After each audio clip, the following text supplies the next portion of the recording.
Hi friends, ఈరోజు egg గుంత పొంగనాలు ఎలా తయారు చేసుకోవాలో చూద్దాం.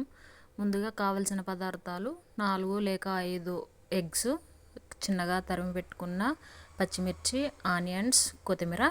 నేనైతే ఇక్కడ 6 ఎగ్స్ తీసుకున్నానండి.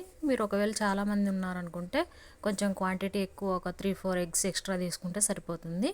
అలా తీసుకున్న ఎగ్స్ అన్నీ ఒక బౌల్లోకి వేసి అందులో ముందుగా తరిగి పెట్టుకున్న ఆనియన్స్, కొత్తిమీర, గరం మసాలా, ఉప్పు, పసుపు, కారము, అల్లం వెల్లుల్లి పేస్ట్ అన్నీ వేసేసి బాగా మిక్స్ అయ్యేలాగా కలుపుకోవాలన్నమాట.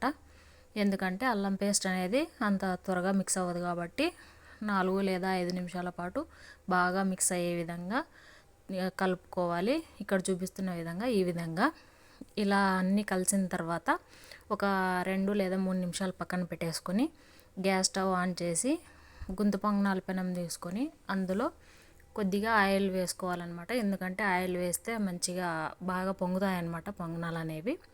ఆయిల్ వేసిన తర్వాత మనం ముందుగా తయారు చేసి పెట్టుకున్న కన్సిస్టెన్సీని ఒక్కొక్క గుంతలో ఒక్కో విధంగా తక్కువ పోయాలన్నమాట. ఎందుకంటే అవి ఎక్కువ పొంగుతాయి కాబట్టి తక్కువే పోయాలి. ఎందుకంటే ఎగ్ అనేది కొద్దిగా ఎక్కువ పొంగుతుందన్నమాట. దానివల్ల తక్కువ పోసుకుంటే కరెక్ట్ సరిపోతుంది. ఇలా అన్నీ వేసిన తర్వాత ప్లేట్ వేసేసి 3 లేదా 4 నిమిషాలు లో ఫ్లేమ్లో ఉడకనివ్వాలి.